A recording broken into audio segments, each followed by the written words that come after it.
Hello, Foundry friends. How are we doing tonight? This afternoon, the morning, whenever you're looking at this, and I'm hoping some of you are still looking at this. Hope you're doing well. Stay safe. Keep your mask on. Stay away from people at a proper distance. And pray a lot. Well, we are talking about parents. What a topic. I'm a parent, I'm a grandparent, but before I was either one of those, I was a son. So I know a little bit about all of these things, and certainly it's very challenging and complex. Dealing with parents and parents dealing with children just aren't that simple. They aren't that easy. You know, we've been in the midst of political squabblings and stranglings over the last months and especially weeks and days. One of my frustrations is I see in our society the inability for us to listen to the other people and also try to understand where they're coming from. This is a very important thing that you can do in your relationships with one another. One of these days, you're going to be an employee. You may be already. You may be a supervisor or a boss or a CEO or, hey, a president. It will always be important for you to be able to empathize. Important word, to empathize, to be able to stand in the shoes of other people. It may not be your life, and it may not be the way that you understand it, but one of the keys to growing and growing together is the ability to quit talking and yelling and trying to get your point across and simply trying to understand where the other people are coming from. When we lose that inability, we begin to fragment into small, little tribes, I should say. Tribalism is the result of that. And it all starts from that unwillingness to listen to the other side. I love what I was listening to a woman who's Doris Kearns Goodwin. That's her name. She's a writer. She's getting up in years now. She's written a lot of historical things, especially concerning the president. She quoted, I think it was either Washington or Lincoln, one of them. She said, what happens in a country is when we look at the others and begin to label them as the others. You understand what that means? We begin to look at others and we label them as the others. Those that we do not want to associate with, those that we don't want to get along with, those that we disagree with, and those that we would like to just kind of marginalize, demonize, and get rid of them. Well, that's on a national level, but it's also in a parenting child level as well. Now, this is really important for you. And I know it's difficult in particular at your age and in your situation. You are simply a child. If your parents ever said, or you've at least heard it said, one day you'll understand why I'm doing this. And you said, sure. Rolled your eyes, right? You're just trying to take the fun out of my life, telling me what to do, and restrict my freedoms. That's how we feel. As a child, that's how I have felt. As a parent, it's a little different. So what we're talking about today, and we'll just be brief, is trying to give to you as a child, teenager, but you're still a child. I'm still a child of my parents. My parents are dead and gone. I still feel like they're a child. I'm certainly not a child in age. Mentally, but we never lose that being a child, even when our parents are not with us. So I'm not putting you down at all. What I'm saying is, in your relationship as child to parent, what I want you to be able to do is understand better what your parent, the struggle, the challenges that they have to be your parent. If you could appreciate, maybe not understand, maybe not say, oh, I see why you did that to me. I'm not saying that. But I am saying if you're able to lower the level of anxiety and distance and othering between you and your parents, then possibly your relationship would get better. If we cannot lower the dynamics that keep us apart and listen and empathize and understand where they're coming from, even though we disagree with them, I'm not saying that parents are always right. I'm a parent. I know that's not true. But if we're able to understand the challenges that are theirs, the responsibilities, the heavy weight sometimes of being a parent, and knowing what to do and when to do it and how to do it, and if it's right and if it's wrong, what's going to happen, and it's a heavy responsibility. I want you to know that. So let's look at it a little bit. You know, when you were first born, I watched a commercial on TV. It's something about with Christmas. I don't even remember what it's about. But they've got kids of all ages, and the last little frames that they have in this small commercial is a mom and a dad with an infant sitting in front of a Christmas tree, and that infant is clapping, and they're clapping. There was a time when you were just a little baby, an infant, and nothing brought greater joy into your parents' life than you clapping. And then later on, those hands are used for different things sometimes, and it becomes difficult. You are a great bundle of joy.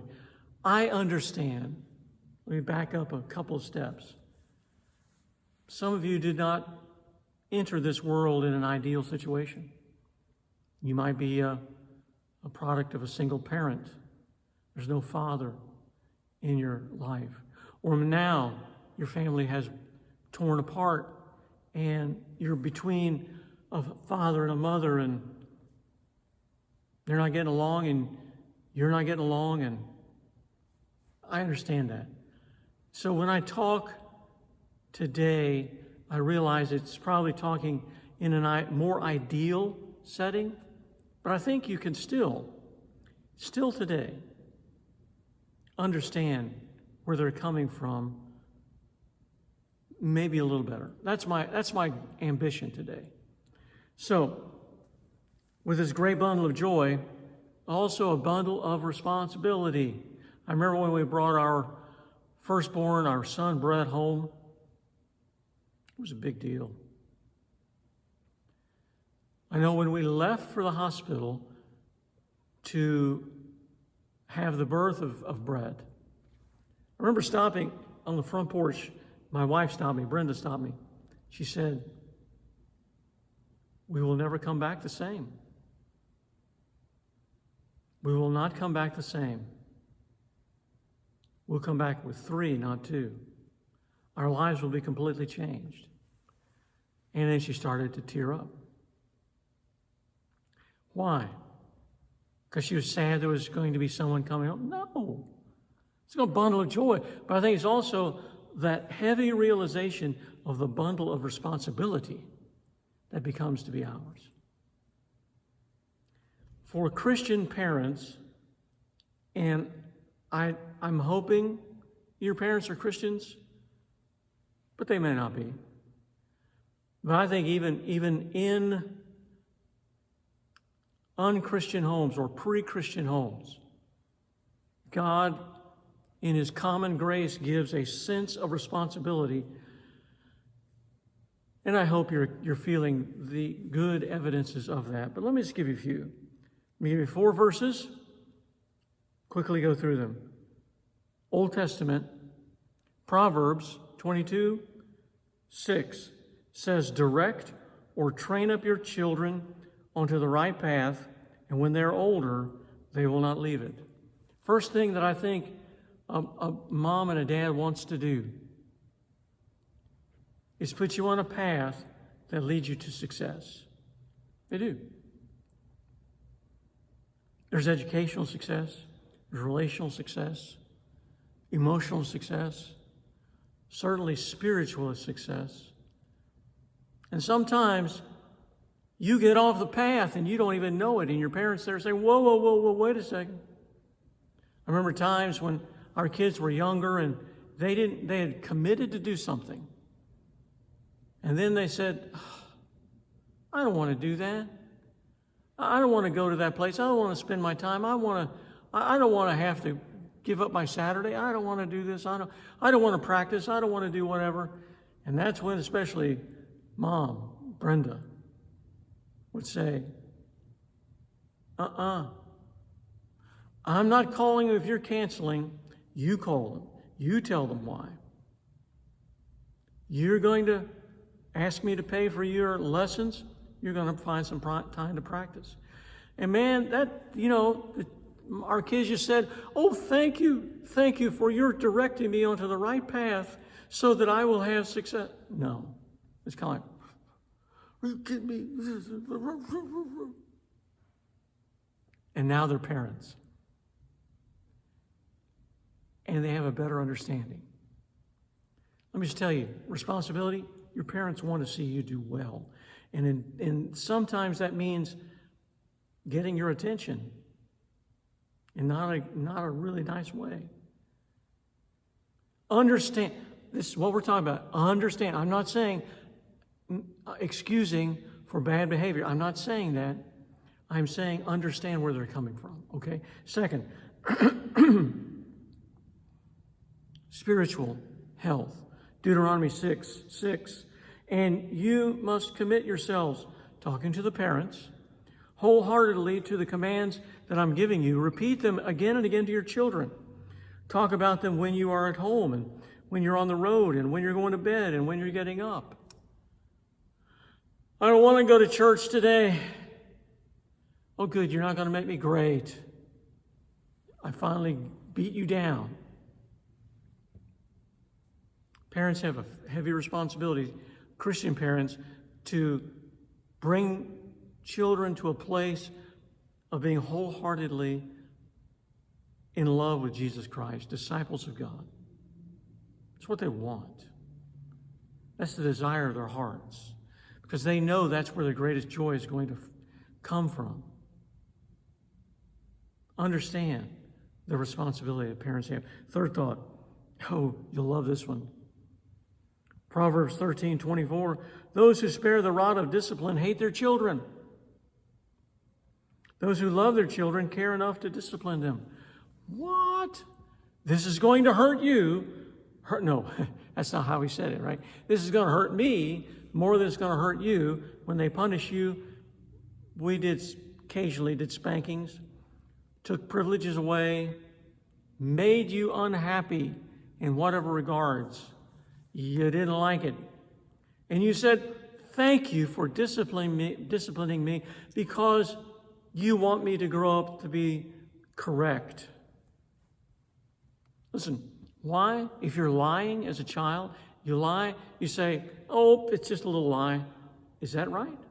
Or did your parents say, privilege is taken away, you can't do this and all that, you know?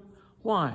Because they know that if you lie as an 8-year-old, as a 16-year-old, you're going to lie and get ahead. because you got away from it. Then you get married and you lie to your spouse, and then you lie to your employer and you get divorced and you lose your job. Is that a good idea? No.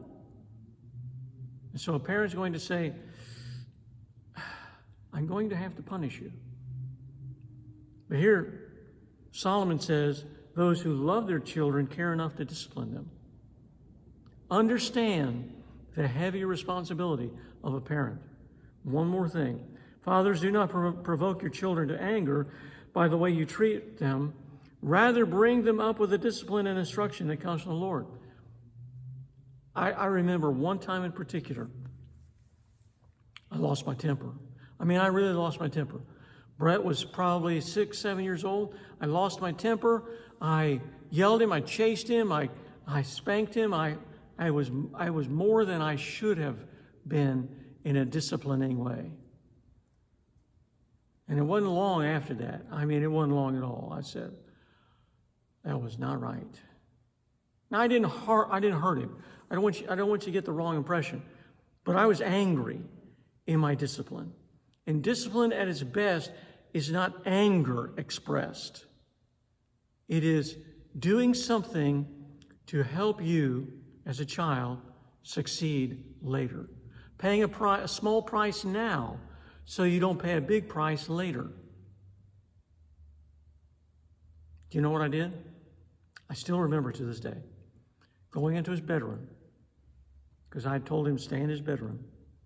Going into his bedroom and apologizing for the way that I behaved. We as parents blow it.